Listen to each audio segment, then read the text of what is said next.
Julie Palerme, Sicile. Plus petit que maintenant ce qui vit a une voix et un sang. Maintenant terre et ciel sont un frisson puissant, Pespérance les tord, le matin les bouleverse, ton pas et ton haleine d'aurore les submerge. Kamal et Julia se voient tous les jours après 100. Ils ont pris l'habitude de se retrouver à la bibliothèque à l'heure du déjeuner. Ils vont souvent marcher près de la mer. Julia est intriguée par cet homme qui ne ressemble en rien à ceux qu'elle connaît. Des Siciliens, il n'a ni l'allure ni les manières, et c'est peut-être cela qui lui plaît. Les hommes de sa famille sont autoritaires, bavards, colériques et buts. Kamal en est l'opposé. Elle n'est jamais sûre qu'elle va le retrouver. Chaque midi, en entrant dans la salle de lecture, elle le cherche des yeux.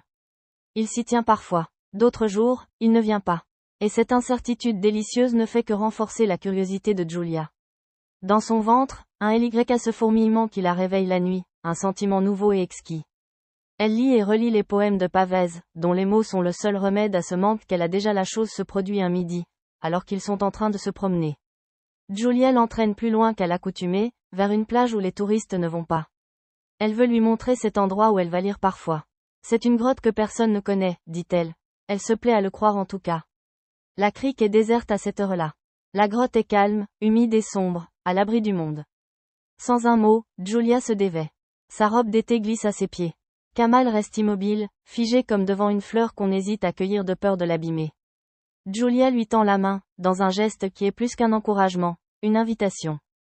Lentement, il défait son turban, retire le peigne qui maintient ses cheveux prisonniers. Il se déroule comme un écheveau de laine, jusqu'à sa taille. Julia se met à trembler. Elle n'a jamais vu d'homme aux cheveux si longs, ici ce sont les thèmes qui les portent ainsi. Kamal n'a rien de féminin, pourtant. Elle le trouve incroyablement viril, avec ses cheveux noirs de jais.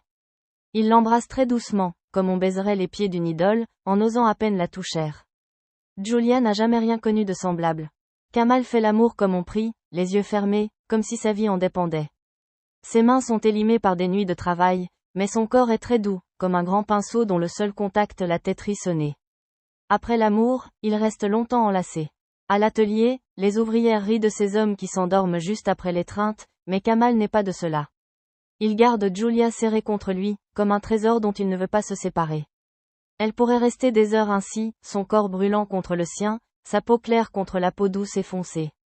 Ils prennent l'habitude de se retrouver là, dans la grotte, près de la mer. Kamal travaillant de nuit à la coopérative, et Julia de jour à l'atelier, ils se voient à l'heure du déjeuner. Ils font l'amour à midi, et leurs étreintes ont le goût des moments volés. La Sicile entière est au travail, affaires aidant. Les bureaux, les banques ou les marchés, mais pas Cux. Ces beurres-là leur appartiennent, ils en usent et en abusent, comptant leurs grains de botte, répertoriant leurs cicatrices, goûtant chaque parcelle de leur peau. On ne fait pas l'amour le jour comme on le fait la nuit, il y a quelque chose d'audacieux, d'étrangement plus brutal à découvrir un corps en pleine lumière. Se croiser ainsi, Julia trouve qu'il ressemble à ces danseurs de tarentelle qu'elle regardait, enfant, dans les bals en été, se rejoindre, se toucher, s'éloigner, tel est le pas de danse de leur relation, rythmé par ces allées et venues au travail, de jour, de nuit. Un décalage frustrant, autant que romantique. Kamal est un homme mystérieux. Julia ne sait rien de lui, ou si peu. Deux n'évoquent jamais sa vie d'avant, celle qu'il a dû abandonner pour venir ici. Devant le spectacle de la mer, parfois, son regard se perd. Son manteau de tristesse alors réapparaît, l'enveloppe tout entier. Pour Julia, l'eau est la vie, une source de plaisir sans cesse renouvelée, une forme de sensualité. Elle aime nager, sentir l'eau glisser sur son corps. Un jour, elle essaye de l'entraîner mais il refuse de se baigner. La mer est un cimetière, lui dit-il, et Julia n'ose le questionner. Elle ne sait rien de ce qu'il a vécu, de ce que l'eau lui a volé. Il lui racontera, un jour, peut-être. On pas. Ensemble, ils ne parlent ni de l'avenir, ni du passé. Julia n'attend rien de lui, rien d'autre que ses heures volées à l'après-midi. Seul compte l'instant présent, ce moment où leur corps s'entrelace pour ne plus faire qu'un, telles deux pièces d'un puzzle se fondant l'une dans l'autre, parfaitement. S'il ne parle jamais de lait, Kamal évoque volontiers son pays. Julia pourrait l'écouter des heures entières. Il est comme un livre ouvert sur une contrée qui lui est délicieusement étrangère. Elle ferme les yeux, et a l'impression d'embarquer sur un bateau dont elle est la seule passagère.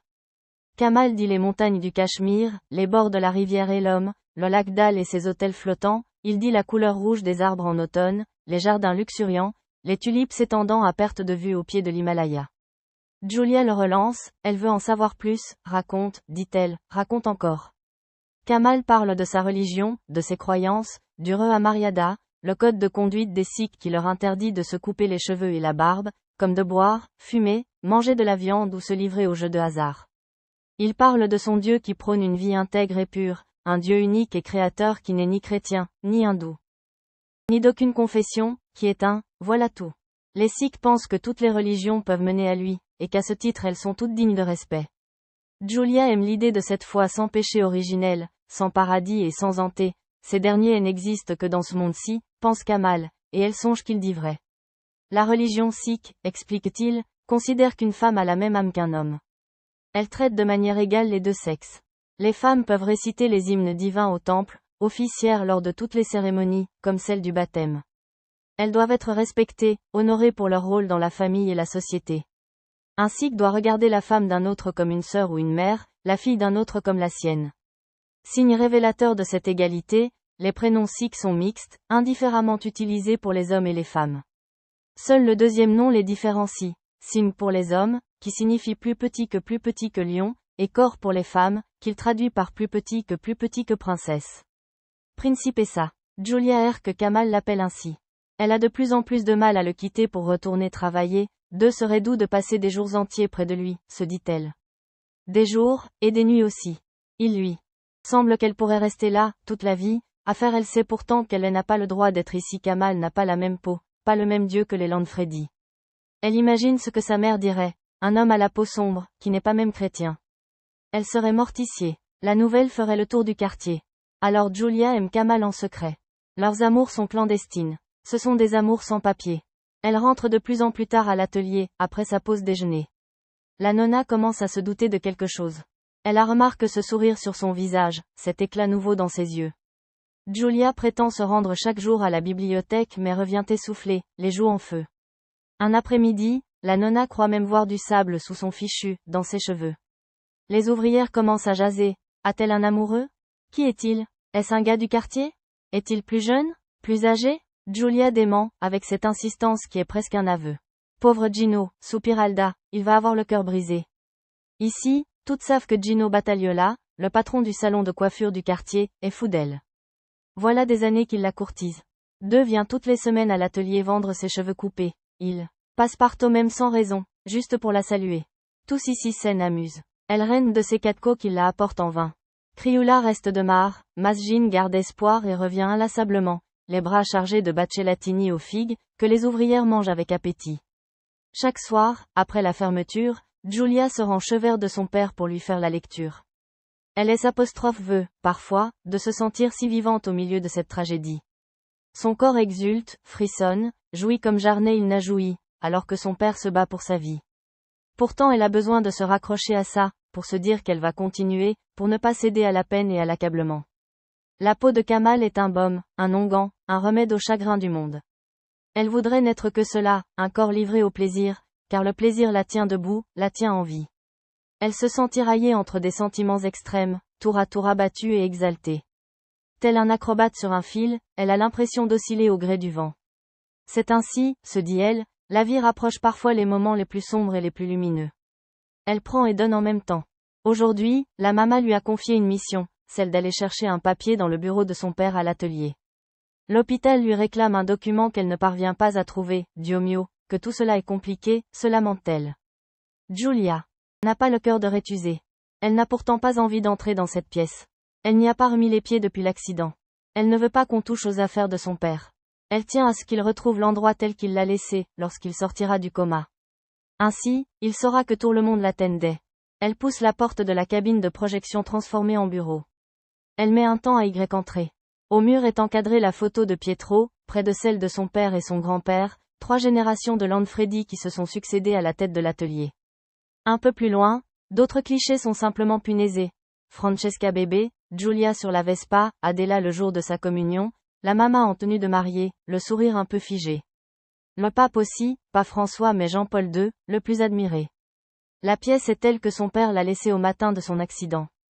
Julia observe son fauteuil, ses classes sœurs, ce cendrier de terre glaise dans lequel il jette ses mégots, et qu'elle avait façonné, enfant, pour lui en faire cadeau. Son univers semble vidé de sa substance, en même temps qu'étrangement habité. Sur le bureau, l'agenda est ouvert à une page terrible, celle du 14 juillet.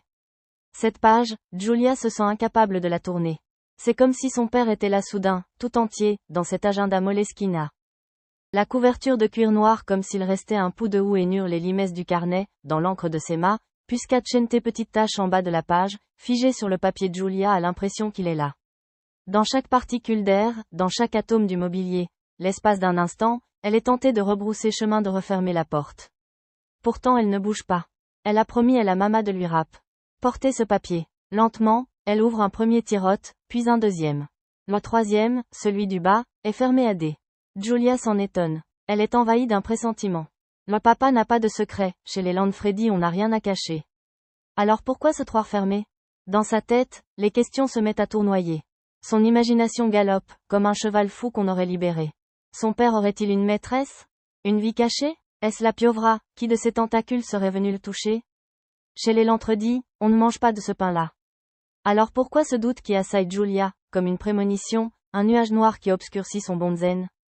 Après de brèves recherches, elle finit par trouver la dame cette boîte à cigares offerte par la maman. Gilia tressaille, a-t-elle scullement le dron d'Hercé là il est encore terre de renonce d'une main tremblante, elle donne un tour dé. Le tiroir s'ouvre enfin, il renferme une liasse de papier. Julia s'en saisir. Le sol, alors, se dérobe sous ses pieds.